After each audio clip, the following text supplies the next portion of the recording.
Shalom shalom. Uyu munsi ni ku cyumweru, ni itariki 16 z'ukwezi kwa munani 2026. Umugambi w'Imana ku buzima bwawe. Harageze ngo amaso yawe abone Imana cyane kuruta igihe wizereye. Isaya 6 aravuga ngo mu mwaka umwami Uziya yatanzemo, nabonye umwami Imana yicaye ku ntebe y'ubwami ndende ishyizwe hejuru, igishura cyari gikwikiriye urusengero. Imana ishimwe ko ugeze mu gihe cyiza cyane, cyangwa se Imana ishyize ubuzima bwawe muri sezo yawe kugira ngo ubone umwami Imana mu buryo bwagutse. Imana ihimbazwe cyane. Hari uburyo butatu abantu babonamo Imana. Kubona Imana uyumviye ku byo yakoreye abandi batubanjirije, gusoma ibyanditswe. Uburyo bwa kabiri ni igihe ubona Imana noneho ushingiye ku buryo ugendana nayo mu byo ikubwira, ijwi ryayo ikubwira, ijambo ry'Imana wumva, mu buryo se wenda budasanzwe bwo kuba wahishurirwa, wabonekerwa cyangwa se wakwerekwa. Icyo ni igice cya kabiri umuntu abonamo umwami Imana.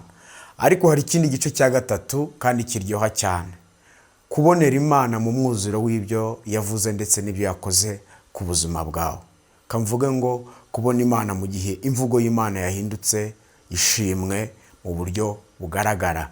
Haleluya. Ubundi Imana ikivuga umuntu yagashimye, ariko hari ukuntu uba wumva nyine mu mwuzuro w'Imana yavuze, uraza kuboneramo gukomera kw'Imana. Nubwo bwose Yesaya yari umuntu ukomeye uzavuga ibintu bikomeye, ni umwe mu bahanuzi bavuze kuri Kristo cyane, bamuvugaho mbere yuko Yesu abaho imyaka igera muri 740 gutyo.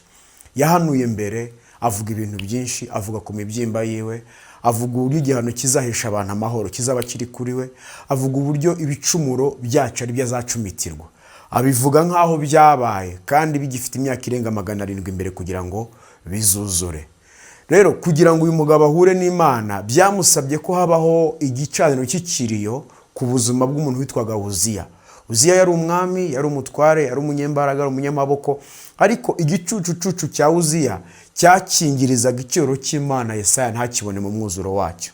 Ibyo rero bikabera umutwaro we n'abari kuzumva ubuhamya n'ubutumwa bw'ibyo Yesaya ari kuzabona. Ntabwo twari kubona ubuzima bw'ibyanditswe n'ibitangaza n'ibimenyetso n'ijambo ritwubaka ridukomeza Yesaya yavuze iyo Uziya aza gukomeza kuba ahagaze akingirije ubwiza bw'Imana ku buzima bwiwe. Kuri iki cyumweru cya none, ndabizi neza ko bamwe mukurikiye muri hirya no hino masaha atandukanye, hari icyo umwami yashyize ku mutima ngo mbasangize. Waruzi n'ibindi. Uwiteka Imana agiye kubangamira igicucu cyose cyabangamira kubona Imana mu buzima bwawe mu buryo bwuzuye. Haleluya, haleluya. Ndabyumva mu mutima wanjye kandi nkabihabwa n'ururimi kugira ngo mbigusangize. Witegure. Kwezi kwa munani ntabwo ari ukwezi gusa, ahubwo kunahetse n'ibisubizo by'abantu bizera ijambo ry'Imana. Guhetsa ubuhamya bw'abantu batinze mu byanditswe byera, bemezanya n'icyo Imana ivuga ku buzima bwabo. Kubera iki? Burya ntibazakubeshye. Iyo umuntu adakunda ijambo ry'Imana, aba afite ibindi bintu bindakunda, kuko ijambo niryo ryaturemye. Ijambo ry'Imana ryo ubwaryo ni Imana. Deja y'umuntu yanga ijambo ry'Imana, yatabonera umwanya ijambo ry'Imana, burya Satani yo abamubonera akanya, aba ashaka kumuprofita anytime kandi akamukoresha icyo ashaka kikagerwaho, abizi cyangwa se atabizi. Ariko rero tugaruke ku ruhande rw'abantu barimo wowe n'abandi bakurikiye ino message. Ibintu byose bigukingiriza kubona Imana biri muri trouble, biri mu kaga, birashakishwa nijoro.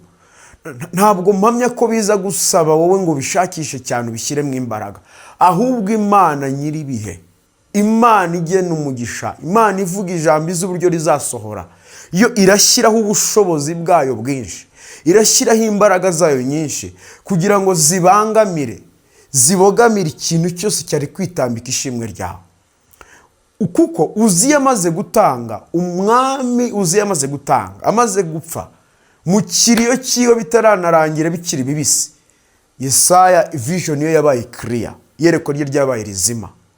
Siko hari igihe usanga hari Uziya watanze uhagaze ku buzima bw'umuryango ntubone ibyo wari ukwiye kubona. Hari igihe Uziya ashaka guhagarara mu kirere cy'abana b'Imana, cy'ubwami bw'Imana, abantu ntibabashe kubona umwami Imana.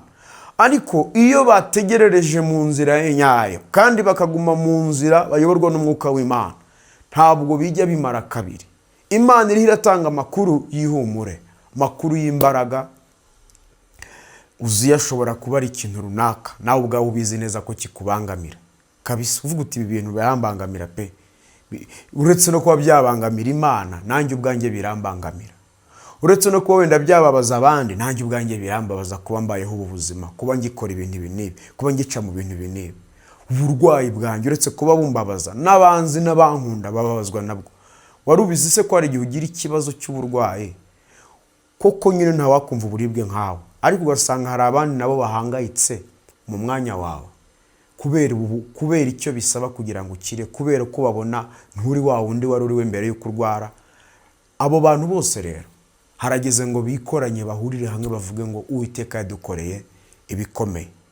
Biravuga ngo uba mu rwihisho rw'isumba byose azaba mu gicucu cy'ishobora byose. Imana ishobora byose ihabwa icyubahiro. Munsi y'igicucu wihishe munsi y'igicucu cy'Imana hagiye kuvaho igicucu cya Uziya. Imana ihimbazwe cyane. Munsi y'umutaka w'uburinzi wihishemo w'Imana, message y'umunsi, ijambo ry'Imana ukaritindaho, ukaritira attention aho uri hose, ukavuga ngo reka numve icyo umwami Imana yashyize ku mugaragu we kugira ngo uyu munsi nze kongera guhabwa icyerekezo kindi gishya. Ntabwo biri buze kurangira gutyo gusa. Cyumweru tugiye gutangira ugitegurisha amasengesho, ugitegurishe kuba imbere y'Imana, ugitegurishe kugira ibintu wima umwanya, kuko umugeni wese ugiye gukora ubukwe ibintu byose yari arimo abishyira ku ruhande agategura ubukwe. Burya ibitangaza birategurwa. Niyo mpamvu Yesaya 40 avuga ngo nimuhumurize abantu banjye, mubabwire ibyururutse umutima, mubabwire ko intambara zawo zirangiye. Nyine igitangaza cyose gitangira gitegurwa. Imana ibanza gutima ijwi ry'integuza. Niyo mpamvu umwanditsi yavuze ngo mbega uburyo ibirenge by'ujyanye inkuru nziza ku musozi ari byiza bikamamaza iby'amahoro. Nyine Imana ishaka gukora ikintu kiremereye ku buzima bw'abantu bayizera, itangira itegura intekerezo zabo, itangira iguhereza inzozi zigaragaza ko wageze igihe cyo gutabarwa, itangira iguhereza amayereko agaragaza ko wageze igihe cyo kwakira mu buryo bugaragara. Yego hari n'igihe hivangamo n'utundi tuntu tukwereka ko ntawe uragera bitazakunda, ariko urabyumva mu mwuka ko biri gushaka kugira ngo bikuyobye, biri kugira ngo bigukure mu kuba connecte n'umwuka w'Imana. Ababasha kumvira ijambo rero ndabasaba ngo mubashe mu kwisangiza n'abandi benshi bashoboka, bitegure kuko iri jambo ntabwo ari ry'idini runaka, ni ry'umuntu wese wizera Kristo nk'umwami n'umukiza, kuko niwe wenyine tuvuga kandi niwe wenyine twizeye, ari we soko yo kunesha kwacu. Haleluya. Imana rero ikomeze kugirira neza. Igicucu cyose cyakubuza kubona Imana iraje igikureho.